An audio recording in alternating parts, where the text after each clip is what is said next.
Hello student, Aryan academy classes में आपका स्वागत है। आज हम लोग एक्सरसाइज 10.1 शुरू करेंगे।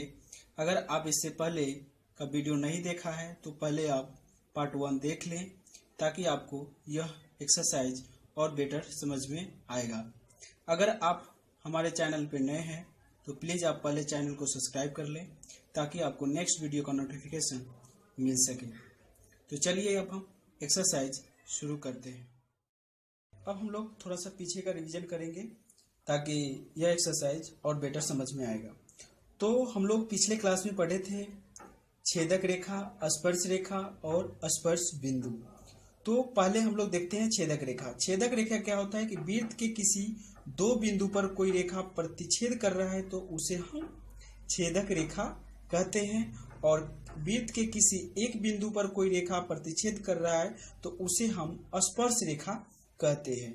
और वृत्त के जिस बिंदु पर कोई लाइन प्रतिच्छेद कर रहा है, वृत्त के जिस बिंदु पर कोई लाइन प्रतिच्छेद कर रहा है तो उस बिंदु को हम स्पर्श बिंदु कहते हैं।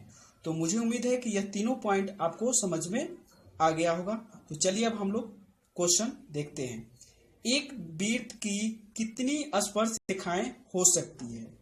तो एक वृत्त की स्पर्श रेखा पूछा है। तो स्पर्श रेखा आपको समझ में आ गया होगा कि स्पर्श रेखा एक बिंदु पर प्रतिच्छेद करता है। तो इस प्रकार से अगर देखा जाए तो वृत्त में अनगिनत बिंदु होंगे, तो लाइन भी क्या होंगी, स्पर्श रेखा भी क्या होगी, अनगिनत होगा, यानी इन्फिनिटी होगा। तो इसको हम लिख सकते हैं अपरिमित रूप से अनेक स्पर्श रेखाएं हो सकती है। तो ये आपको फर्स्ट क्वेश्चन समझ में आ गया होगा। अब हम लोग नेक्स्ट क्वेश्चन देखते हैं। क्वेश्चन नंबर 2, रिक्त स्थानों की। फर्स्ट क्वेश्चन है, किसी वृत्त की स्पर्श रेखा उसे डैश बिंदु पर प्रतिच्छेद करती है। तो स्पर्श रेखा आपको पता है कि एक बिंदु पर ही प्रतिच्छेद करती है।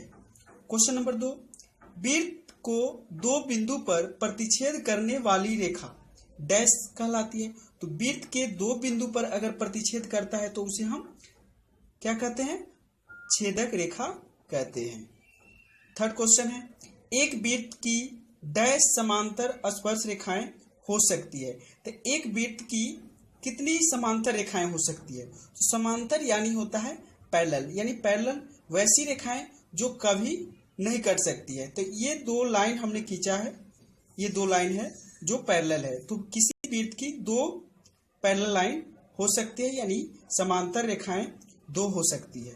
फोर्थ क्वेश्चन है, वृत्त तथा उसकी स्पर्श रेखा के उभयनिष्ठ बिंदु को डैश कहते हैं। तो आपको याद होगा कल हम एक पॉइंट पढ़ाए थे कि वृत्त और एक स्पर्श रेखा के उभयनिष्ठ बिंदु को हम स्पर्श बिंदु कहते हैं। जैसे कि अभी भी हमने देखा, एक लाइन जब एक बिंदु पर स्पर्श कर रही है तो उसे हम क्या कहेंगे, स्पर्श बिंदु कहेंगे।